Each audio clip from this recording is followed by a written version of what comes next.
yo soy bióloga de formación, Ujú. cuando hice mi tesis de licenciatura, me ofrecieron como las opciones para hacer un posgrado, comencé a hacer el doctorado Ujú. y de ahí pues me empezaron a gustar estas preguntas de qué está sucediendo en nuestro país, ¿no? Sobre todo como apoyo a los pacientes, qué necesitan, qué podemos hacer.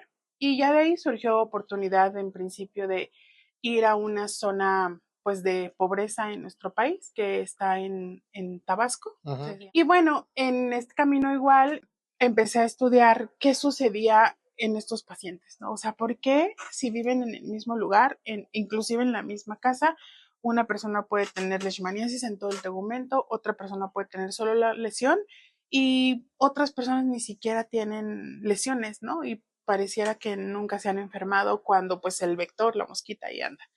Entonces ya en el doctorado analicé una estirpe celular que se llama células natural killer o asesinas naturales.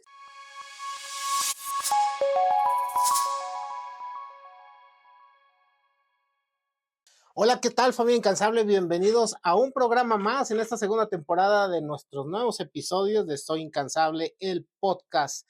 En esta ocasión tenemos una excelente invitada, alguien que nos está dejando ya muchas mechitas para seguir prendiendo dentro de estos tipos de podcast sobre varios temas, varios invitados, varios profesores, pero bueno, hablemos de ella, hablemos del INCAN y hablemos de las cosas de investigación en las que ella hace muy específicamente. Vamos a ver si podemos hablar todo, doctora, pero bueno, quiero presentarles, tengo el gusto y el honor de presentarles a la doctora Edith Araceli Fernández Figueroa. Ella es médico investigador en ciencias. Estamos hablando ya de cositas ya más de más nivel, pero le vamos a pedir porque obviamente pues la gente quiere saber de esto y pues si nos platicas para empezar, ¿cómo estás? Bienvenida. Estoy muy bien, mucho gusto. Gracias por la invitación. Gracias, ya teníamos planeado esto, tenía yo por ahí algunas preguntas que ahorita lo que estabas diciendo, déjame leerlas cómo van Ajá. y cómo empezar, pero bueno, hay que empezar siempre por el principio. ¿Dónde estás ahorita trabajando y cómo es que acabaste en investigación? Platícanos. Bueno, yo actualmente trabajo en el Instituto Nacional de Medicina Genómica. Soy titular de un laboratorio de investigación Ujú. que abarca dos líneas centrales, que es tamizaje de patógenos, tamizaje molecular, en dos vertientes, que son enfermedades que les llamamos tropicales desatendidas o de la pobreza, y cánceres de tubo digestivo en colaboración con el Laboratorio de Medicina De aquí. Translacional en INCAN. ¿Cómo llegué a la investigación? Pues en realidad es que yo no quería ser investigadora. Pero porque nada, la conocíamos, ya una vez Ajá, que te sí. empapas de esto. Y pues más bien, cuando yo soy bióloga de formación, Ujú. cuando hice mi tesis de licenciatura, me ofrecieron como las opciones para hacer un posgrado, comencé a hacer el doctorado Ujú. y de ahí pues me empezaron a gustar estas preguntas de qué está sucediendo en nuestro país, ¿no? Sobre todo como apoyo a los pacientes, qué necesitan, qué podemos hacer. Y ya de ahí surgió oportunidad en principio de ir a una zona pues de pobreza en nuestro país, que está en Tabasco, Ujú. se llama La Chontalpa. Ahí comencé como mi primer encuentro con ¿Esa es la pacientes. zona más pobre? Perdón, no, Pues es una de. una de las zonas como de pobreza. O sea, ya que Ok, tú entras a las rancherías adentro de esta zona que se llama La Chontalpa, hay algunos municipios de sí, pobreza en donde la gente vive adentro de pues lo que ellos les llaman haciendas de cacautales y que sí. viven de cacao, de plátano, ¿no? Y ahí fue mi primer encuentro con pacientes, pues, que no tienen la oportunidad de tener un diagnóstico para su enfermedad, que tienen que caminar 2 horas para poder buscar un lugar en donde los puedan atender. Y posteriormente, bueno, pues empezando a trabajar con la doctora Erika Ruiz en la parte de cáncer, pues también te das un segundo encuentro con la necesidad de La todos los necesidad. pacientes, ¿no? No Dos importa, ramas totalmente diferentes de pie a par, pero ambas con la misma necesidad, ¿no? con la misma necesidad y que a final de cuentas, pues todo se junta, ¿no? O sea, Sí. mi línea o lo que yo soy mucho más afín es la parte de inmunología y la parte de buscar cómo los microorganismos también pueden beneficiar o pueden perjudicar para que se presente una enfermedad, ¿no? Ujú. La investigación familia incansable obviamente es algo sumamente apasionante, es ciencia pura, el buscar del qué, del por qué y del cuándo y cómo. Realmente nosotros como médicos pues nos dedicamos a tratar las consecuencias y muchas veces las causas no tanto. En la parte de investigaciones hice directamente a la causa, tan así que la doctora, ella tiene doctorado, por eso le mencioné doctora, la doctora se fue directamente a las causas. Primero, vamos, si quieres lo dividimos en dos, Ajá, enfermedades tropicales o enfermedades por vectores ajá, y tu relación con los cáncer gástrico en otro brazo, si ajá, quieres. ok. Primero. Bueno, primero de las enfermedades tropicales desatendidas, pues la Organización Mundial de la Salud tiene una larga lista Ujú, de patógenos que los consideran producen alguna enfermedad y bueno, desatendidas, pues porque no tenemos para muchas un buen tratamiento, porque son enfermedades que están asociadas justo a la pobreza y que siguen prevaleciendo. En particular, yo estudio el microbioma, es decir, ujú, las bacterias que puedan estar dentro del intestino de los vectores, que son estos bichos, estos insectos ujú, que pueden estar al momento de alimentarse en nosotros, estarnos transmitiendo algún parásito, alguna bacteria, ¿no? En así es.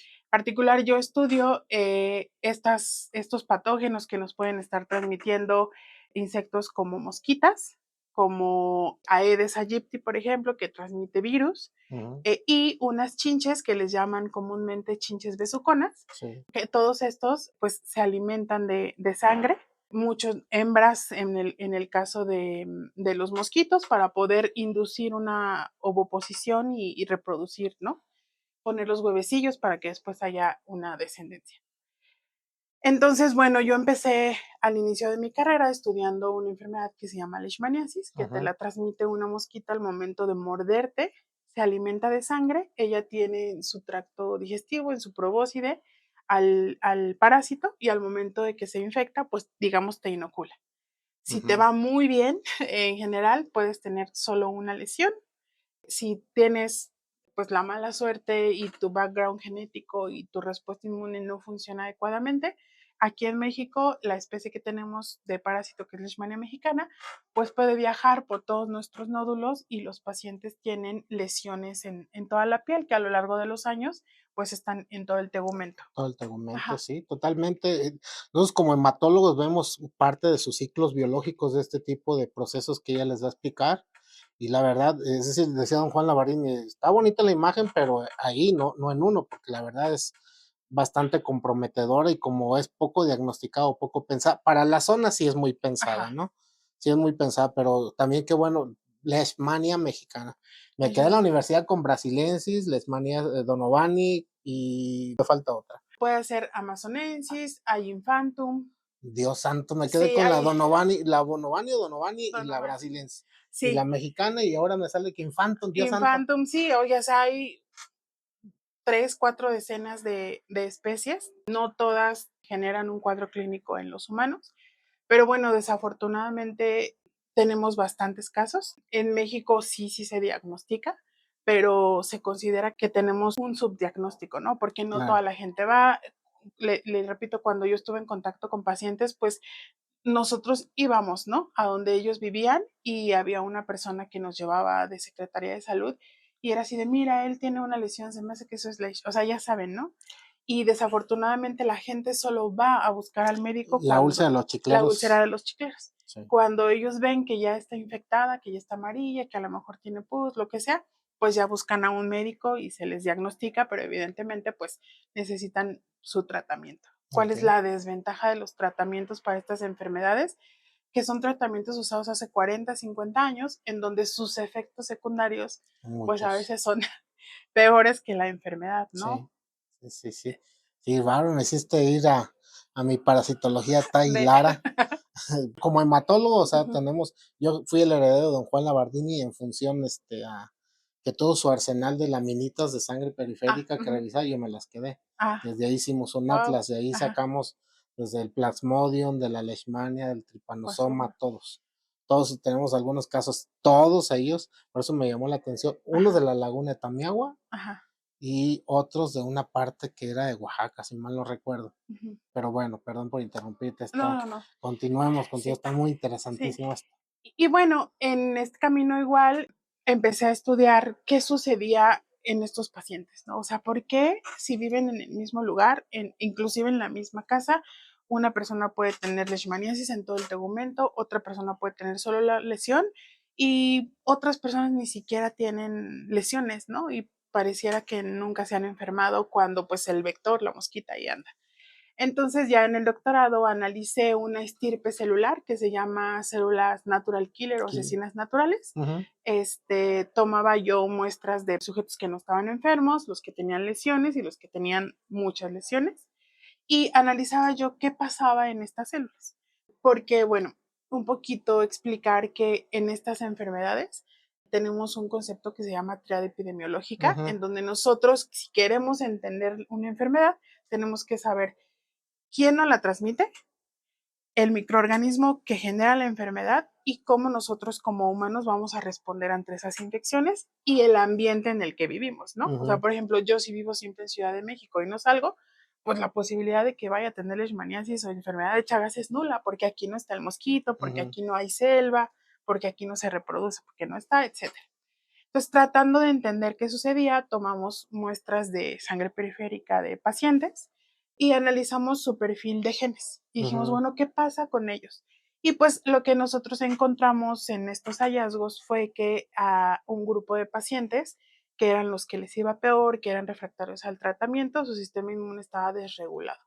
Había algunos genes que estaban muy, muy expresados y que esos genes regulaban inhibir el sistema inmune. Pero había también otros genes que estaban muy expresados y que generaban que se exacerbara esta enfermedad porque, bueno, nosotros podemos tener respuesta a infecciones a través de un proceso inflamatorio. Entonces, estos pacientes en sus lesiones tenían una inflamación muy exagerada y eso a veces tampoco es Cuando bueno, la ¿no? respuesta que te debe defender actúa en tu contra. Exacto, ¿no? Y entonces ahí empiezas a comprender que te juega todo, ¿no? O sea, cuántos parásitos tienes en tu lesión, si respondes o no al tratamiento, si tu sistema inmune está funcionando adecuadamente. Tuvimos en algún momento una persona que presentó esta enfermedad en todo el tegumento y cuando nosotros vimos, bueno, ¿qué tienen sus parásitos en particular? Estos parásitos tenían genes que se comportaban como aquellas personas que solo tenían una lesión y se curaban, ¿no? Y decimos, ¿qué pasa? Entonces, cuando le hicimos todo su cuadro clínico, ¿qué sucedía con esta persona? Tenía asma y estaba tratada para su asma. Entonces, este tratamiento para asma la inmunosuprimía y entonces eso permitió que el parásito pues se pudiera ir a todo el tegumento. Sí, impresionante cómo definitivamente todo te traiciona en ese momento, ¿no? Cuando Sí, parecía estar contenido, de repente le das manga abierta para que se disipe. sí. Úlceras en los chicleros. La foto está en la referencia, bueno, la más Ujú. sencilla, en internet pueden encontrar Sí, todo, pero también está en Tai Lara. Para los chicos de medicina que nos están escuchando, segundo año de medicina, creo que es en la carrera donde yo vi sí, creo que sí, parasitología, ajá. pero nos lo estás poniendo bien bonito. O sea, en Tai Lara es, bueno, no sé, a lo mejor cambió, estoy hablando hace 20 años, 25 años. Pues eran dos hojitas, lo que me estás contando tú ahorita, y me lo pones, En- doctor Lara, o sea. Bueno, entonces, y bueno, después de eso, bueno, seguí analizando esta parte.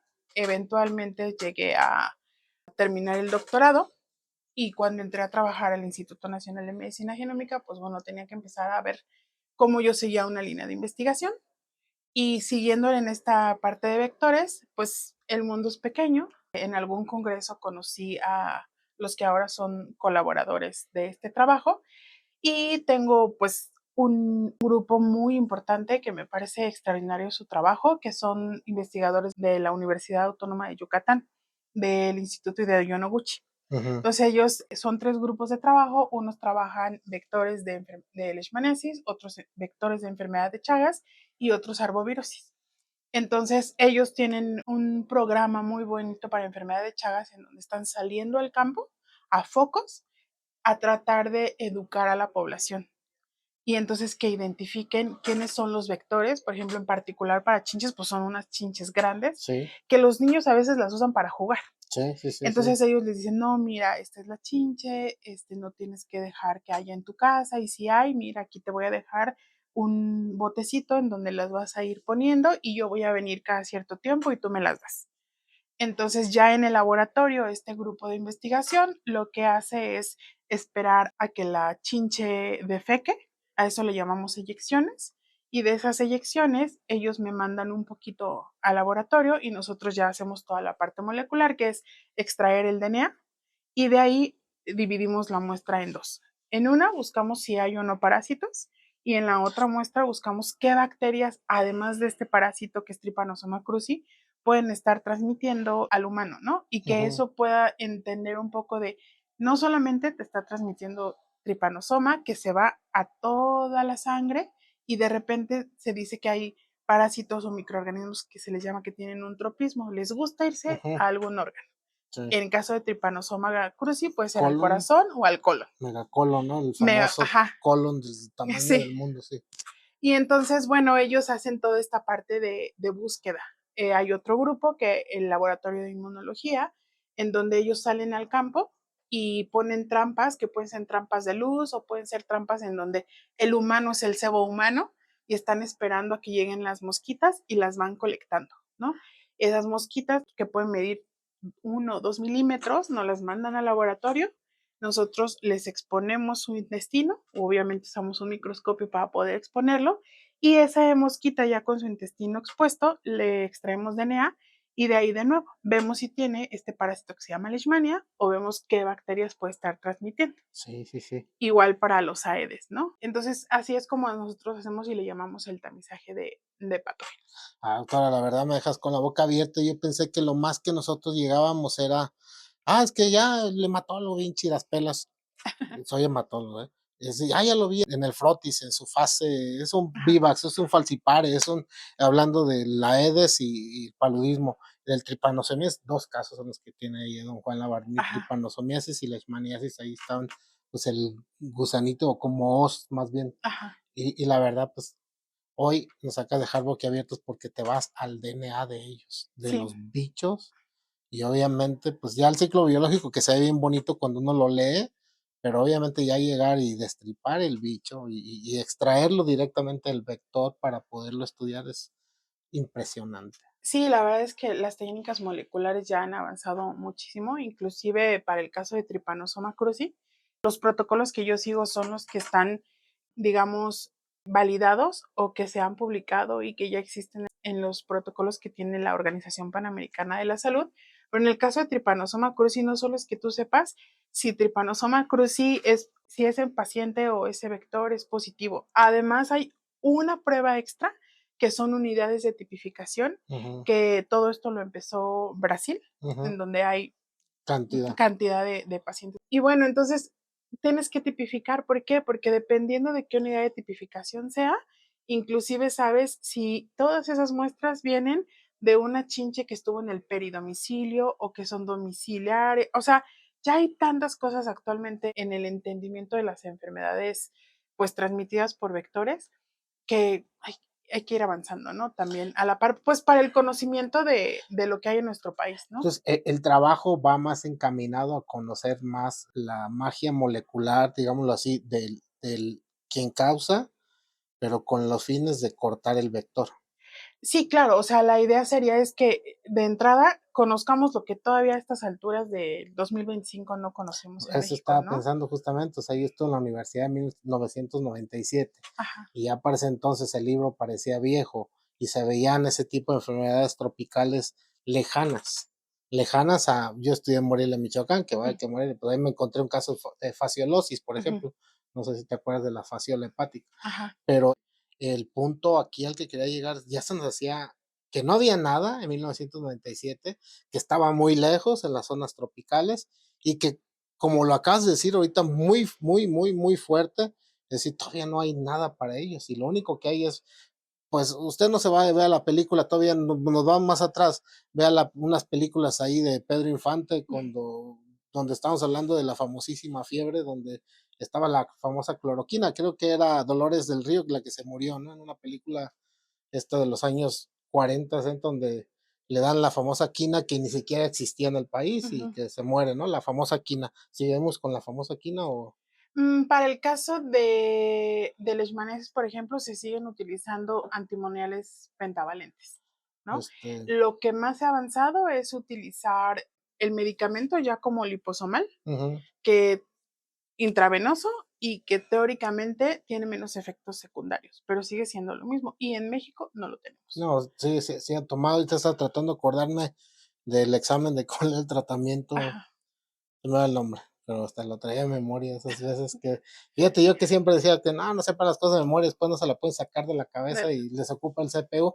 Ese medicamento para la tripanosoma, bueno, ahorita me Ahorita me acuerdo, acuerdo, sí. también yo, pero de las cosas que dije, nunca lo voy a ocupar, pero mira, Pero sí. bueno, el asunto es cómo vas a presentar ese trabajo o dónde lo pueden encontrar, dónde la gente lo puede encontrar, dónde puedes saber más de Ajá. ti. Bueno, en PubMed, por ejemplo, que es un buscador para artículos, pueden poner Fernández Figueroa, Edith. ¿Cuántos artículos tienes, doctora? Ah, como Sí, no. 46. Atención, jurisdicciones sanitarias. Sí, ¿En ahí tenemos serio? algunos. Y bueno, o sea, creo que, o sea, algo que a mí me gusta mucho recalcar es que en este sentido, sin la colaboración, Ujú. pocas cosas podemos hacer, ¿no? Pero, o sea, ya para que esté en PubMed, estábamos hablando con una seleccionada nacional en esto de las publicaciones, no tres publicacioncillas ahí de mieloma como el Espinosa. Es decir, estamos hablando de algo fuerte.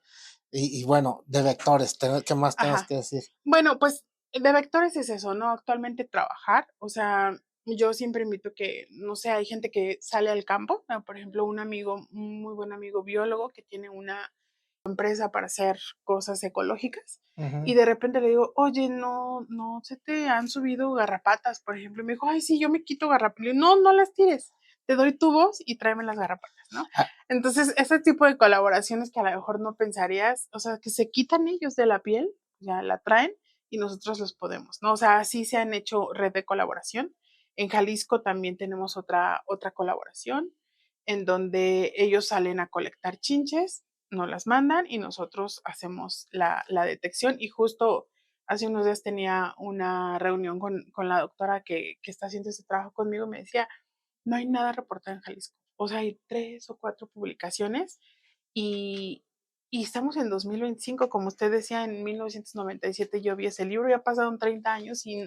y no hemos avanzado en conocer todo lo que hay en nuestro país. Hay un montonal. Ujú. Para Vane es una niña que es pacientita mía, como le decía, que, ay, que investigador y la jodida. Me dice, oye, pues es que yo pensé que investigador como esos que salen a la exploración, narraste eso cuando Ujú. empezaste, te fuiste al campo, Sí, anduviste buscando a tu asesino silencioso, lo encontraste, lo desmenuzaste, hoy lo tienes en el laboratorio. Eso es investigación, ¿a poco no se les hace atractivo, niños? Es decir, tienen que hacer investigación, cada vez necesitamos más gente aquí como la doctora, porque la verdad, pues se ha abarcado mucho el campo, pero sigue estando, lo acabas de decir, falta, ¿no? sí, la verdad es que sí, sí ¿Tienes falta. pasantes? ¿Hacen pasantías contigo? ¿Cómo es la cosa? Sí, pues si se meten directamente al Instituto Nacional de Medicina Genómica, ¿Genómica? hay un correo electrónico o está la parte de, pues, de docencia, ¿no? En donde pueden escribir y pueden solicitar una pasantía conmigo si es que les interesa. Yo tengo alumnos que han llegado de estancias voluntarias, Ujú. alumnos que han llegado a hacer servicio social. Ahorita tengo 2 estudiantes de licenciatura, ya tuve una de maestría. Y pues en realidad es que pues yo les presento los proyectos y a veces hacen un poquito de todo y al final dicen, no, ese es el que me gusta y con este me quiero quedar. Pero ahora, pues antes de terminar el segundo, lo que nos truje, ¿cómo llegaste al cáncer gástrico? Pues conocí por casualidad a la doctora Erika Ruiz. Erika Ruiz es nuestra jefasa, directora de docencia, pero aparte una eminencia en este tipo de tumores, es miembro de la CNN, que son pues, los Master Chief del mundo para los que dictan las formas de trabajar, las guías de trabajo de los cánceres. O sea, estamos también hablando como pues que es la Lionel Messi de este tipo de cosas, ¿no? Seguro. Sí, es otra mini Messi, otra mini Y, Messi. y bueno, la conocí, en ese momento ella estaba empezando un proyecto de microbioma en cáncer colorectal, Ujú. quería hacer qué pasa en el intestino de los pacientes con cáncer colorectal durante el tratamiento de quimioterapia. Nos conocimos, empezamos a colaborar y pues sí, al inicio dije, bueno, se puede hacer microbioma. En ese entonces yo todavía no estaba analizando tanto bacterias, estaba más enfocada a esta parte que acabamos de hablar de vectores y así. Y pues platicando con ella en algún momento, no sé si ha estado acá, pero, o sea, te empieza como a envolver en todo este ambiente de la necesidad de saber más acerca de qué sucede en el cáncer. Y pues de ahí empezamos una colaboración hace 9 años y más fuerte empezó hace como en el 2019 que yo ya entré al INMEGEN a trabajar como investigador y actualmente pues tenemos, digamos, esta vertiente en líneas de investigación en pues cánceres de tubo digestivo con diferentes colaboraciones. Tenemos proyectos en donde estamos analizando si hay o no Helicobacter pylori en esófago, estamos analizando buscar Helicobacter pylori en estómago, en diferentes lugares del estómago y va más allá porque estamos analizando, bueno, Helicobacter pylori es una bacteria que el gran porcentaje de la población la puede tener alojada en el estómago, pero si esta bacteria nos toca la mala suerte que no la tomamos agua o un alimento que está mal lavado, etcétera, se aloja en nuestro estómago, hay bacterias que pueden evolutivamente cambiar y generan factores de virulencia. Ujú. Y estos factores de virulencia que les ayudan o a anclarse o a reproducirse o etcétera, pues están asociados a que puedas tener a lo mejor una úlcera en el estómago o inclusive hasta cáncer gástrico. Entonces, pues empezamos a trabajar nosotros, yo con investigación básica, la doctora Ruiz seguía con toda esta parte clínica y dijimos, bueno, ¿qué tenemos en común? Bueno, el interés por el cáncer, pues vamos a empezar a buscar esta asociación. Pues actualmente estamos trabajando con búsqueda de microorganismos, les menciono pues esta bacteria Helicobacter pylori, estamos buscando Clostridium difficile también, queremos saber, o sea, ¿qué pasa? Porque pues cuando un paciente llega a una quimioterapia, pues se inmunodeprime y es susceptible a adquirir pues muchas infecciones. Entonces ahorita estamos buscando llegan con Clostridium o al inmunosuprimirse adquieren un patógeno que no les va a beneficiar en el intestino. Tenemos esto, vertientes. Estamos analizando el microambiente tumoral también. La doctora está liderando un proyecto que se llama Legacy, que es un multicéntrico y lo que ya se publicó este año fue analizaron tumores de 8 países, 4 de Europa, 4 de América y vimos todo qué bacterias había en el estómago, en los tumores de estos pacientes con cáncer gástrico y además en esos mismos tumores, cómo se comportan nuestras células, ¿no? O sea, los macrófagos, las dendríticas, etcétera. Y entonces lo que se logró ver es que los tumores de los mexicanos son tumores calientes, muy inflamatorios, ¿no? Entonces, ¿qué está sucediendo, no? Entonces, queremos saber qué pasa, o sea, ¿por qué nosotros tenemos mayor inflamación o estos pacientes? Y si esto está asociado a que se estén presentando cánceres de tubo digestivo en población muy joven, ¿no? Sí, sí, sí. Entonces, pues esto es lo que estamos haciendo actualmente. Y así fue como llegué a cáncer. Qué maravilla. Oye, habitualmente nosotros cuando aprendíamos oncología y oncología un poquito más rudimentaria, me recuerdo la facultad, cáncer gástrico, nada, pues asiáticos por la dieta. Sí. Casi siempre era un punto muy importante decir, pues es asiático. Pues no, familia incansable, resulta que en nuestros países latinos, nuestros hispanos, tenemos mucho a ese tipo de fenómenos y también tiene por ahí un fenómeno hereditario, pero resulta que investigadores como ella hace mucho tiempo nos dijeron pues que el Helicobacter pylori forma parte casi ya de los ajuares mexicanos, es decir, por el tipo de dieta, por nuestra inflamación, como lo acaba de decir, pues casi todos, el 80% tenemos Helicobacter pylori en la panza, o sea, esto no es de investigación. Tenga usted en cuenta que si tiene gastritis, probablemente debe tener algún bicho de este tipo de cosas. Gastroenterólogo, atención siempre, identificarlo. Porque también se ha comentado que el Helicobacter pylori es un factor de riesgo para muchas neoplasias, cáncer gástrico entre ellos, o el linfoma gástrico, el otro de ellos, que es pues mucho de nuestra área, ¿no? Pero bueno, entonces, de aquí, ¿qué sigue?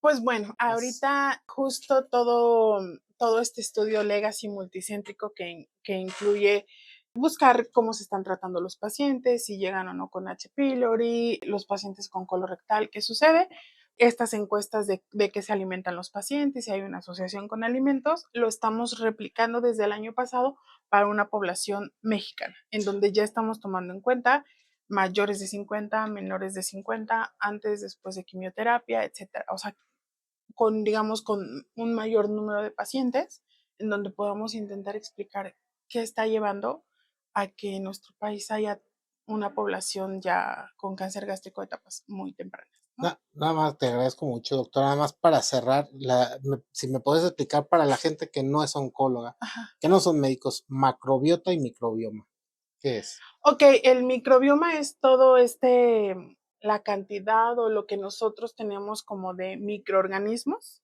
en nuestro organismo, ¿no? O sea, nosotros, aunque no los veamos, vivimos Los con muchas tenemos. bacterias pues en nuestro cuerpo en general, y nosotros lo que estudiamos es todo aquello que haya. Le llamamos bacterioma cuando solamente vamos a analizar bacterias, micobioma cuando solo analizamos hongos, y podemos analizar el microbioma o la microbiota, y ahí dependerá qué queremos. Solo los microorganismos que haya, que pueden ser virus, parásitos, bacterias, hongos, o el componente que haya en ellos, ¿no? En este ambiente. Listísimo, mucho más claro, ni el agua, familia incansable. Qué buena charla, qué buena. No se lo pierda, ahorita voy a poner el intro. Y pues, obviamente, doctora, te agradecemos muchísimo, doctora Edith. Gracias por tu buena charla. Gracias por este ratito, que la verdad creo que es enriquecedor y va a ser enriquecedor. Y gracias también por contactarnos con más gente como tú que venga a enriquecer tu podcast y que podamos difundir más la información que tienen, y ojalá sea de ayuda para mucha gente que no se ha informado como tal, o que como yo lo teníamos en el cajón del recuerdo, que decía, bueno, ya no está, ven, y sí está, sí existe, hay gente que trabaja en ello, y también gente que como, ¿por qué no te expones? Te Sí, expusiste claro. a salir, perdón, ¿sí saliste expuesta alguna vez No, cuando no, no, estuviste nunca he en búsqueda? salido positiva, pero cuando nosotros salimos al campo o cuando yo salí a campo, pues era usar manga larga, repelente, o sea, estas cosas que generalmente la gente que vive allá no se va a poner manga larga, no se va a poner gorra, ¿no? Pues porque hace muchísimo calor. Y uno así como que lo ve, ¿no? Yo hice medicina interna en un área que, no sé si te acuerdas, el primer pico endémico o pandémico de dengue fue en el noroeste, Ajá, por ahí de los años 2000, que yo hice medicina interna, nos fue como en feria, había mucho, ajá, no nos mucho, dábamos abasto en el noroeste con el dengue, y yo pues dije, pues ya no me dio, yo salí, ahí estaba bien chicho, y ajá, yo tratando pacientes con dengue, y fue mi primera vez con la gente con dengue hemorrágico, siendo yo residente de medicina interna. El año pasado me dio dengue, ajá, noviembre, y me puso una joda como te hizo una idea. sí. Entonces, ojo, y la importancia de cuidarse. Muchísimas gracias, doctor Edith. Recibe esto, nuestro incansable, bienvenida a la familia Muchas incansable. gracias. Lo hace una paciente recuperada de cáncer de Qué mama, hermoso. que nos lo viene a dejar aquí para, pues, un mini Maravilloso. reconocimiento por tu tiempo, tu plática, tu Ay, qué sabiduría. bonito. Muchísimas gracias, Muchas gracias. gracias, mucho Pues ya sabe, gusto, familia Jaime. incansable, pues aquí tratando de llevar a ustedes un tema muy importante, temas selectos en medicina. Hoy hablamos tanto de microbioma, tanto su relación, el cáncer gástrico, pero sobre todo los vectores y esas enfermedades transmitidas por vectores que son poco conocidas o que son más del sureste o que son, como lo dijo, de comunidades. Me cuesta mucho decir comunidades pobres porque vengo yo del mieloma múltiple, que me lo tenían metido en un cajón que se llama los cánceres invisibles. Ah, Y decía, qué feo, o sea, y que para poder tener apoyo teníamos que evidenciar que existía ajá, sí, para poder ser incluidos en el mal llamado, en el viejo seguro popular. Si existe el mieloma, sí, sí hay muchos. Y pues obviamente el trabajo abismal que ustedes están dando a conocer, que como muchos médicos y nosotros los médicos que ignorantemente dicen, ¿sabes qué fue un examen de segundo año de medicina? No ocurre, no está pasando, sí está pasando, sí, aquí sí está. sucede. Y qué bueno que mucha gente como tú esté investigando y que mucha gente se interese y sirva este medio para que se difunda más. Ok, Muchas muchas gracias. gracias. Familia incansable, pues ella es la doctora Edith Fernández y yo soy el doctor Ramiro Espinosa. Nos vemos en el siguiente capítulo. La próxima estamos a la distancia de un clic. Comparta, dele like, por favor, dele like y comparta. Y pues hacemos aquí la invitación para las compañeras que nos dijo para hablar de fósiles y hablar de el otro se me gustó. Bueno, fósiles de mamut es una y la otra Y es sirénidos. sirénidos. Ojalá se nos haga tener un podcast de ello. Obviamente, bienvenidos. Esto fue Radio Incan. No te pierdas el próximo episodio y recuerda seguirnos en nuestras redes sociales, Facebook, YouTube, Spotify, TikTok e Instagram. Hablemos del Incan en Radio Incan.